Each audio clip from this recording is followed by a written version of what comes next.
Iya, jadi biasanya itu awal tahun baru itu selalu ada eh, fenomena-fenomena baru di dunia persilatan gitu. Fenomena prostitusi online ini kan sudah marak di mana-mana di seluruh dunia itu ada. Di Indonesia trennya itu kan dari tahun ke tahun itu sangat meningkat ya, karena ada apa namanya ada tren bahwa itu bisnis dalam tanda petik yang menjanjikan untuk merubah tren OKB dalam waktu sekejap gitu. Itu tren yang terjadi akhir-akhir ini di Indonesia. Oh ya, pengalaman saya tangani kasus-kasus sejenis itu, pelaku itu selalu ditempatkan sebagai korban. Jadi hanya dalam proses penegakan hukum itu biasanya hanya sebagai saksi.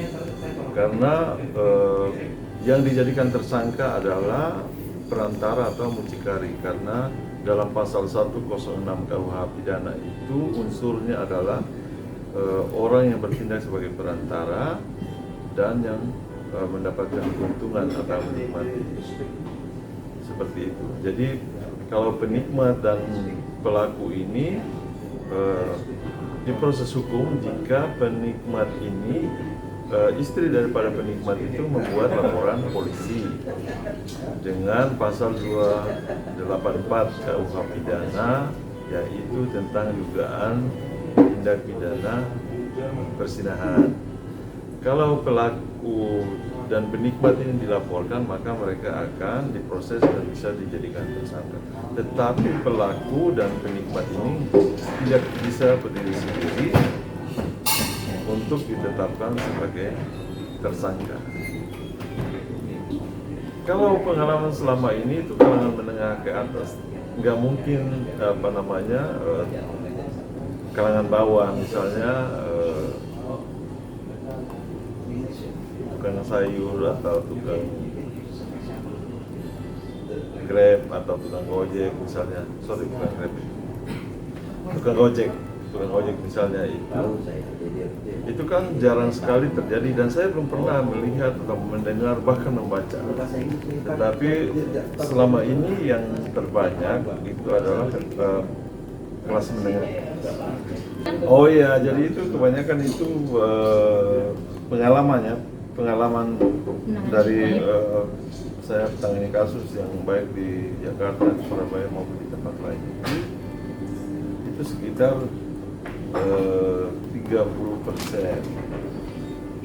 saja. Jadi selebihnya itu dimarkup oleh ya kira-kira seperti itulah. Tapi ada juga yang kalau pelaku ini kan bisa single fighter, jadi bisa jalan sendiri tanpa mucikari. Biasanya mucikari ini hanya memberi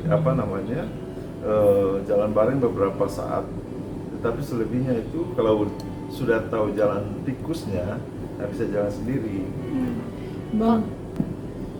Ya, jalan sendiri itu kalau ketahuan ya, ketahuan. Jadi itu pelakunya dan penikmatnya dilaporkan oleh istri penikmat. Istri penikmat ya, istri penikmat itu yang harus melaporkan suaminya ke aparat keamanan dengan dugaan pasal perzinahan 284 KUH pidana. Kita kan sulit membuktikan ya, tetapi kan selama penanganan kasus itu dalam persidangan itu penikmat itu jarang sekali hadir di persidangan. Bang, tapi jadi sebetulnya itu dipengaruhi oleh banyak faktor ya, banyak faktor, misalnya soal kebutuhan ekonomi, kemudian gaya hidup dan macam-macam ya. Dan memang patut disayangkan karena di luar dugaan bahwa dengan kejadian-kejadian ini kan secara etika dan moral itu merusak ya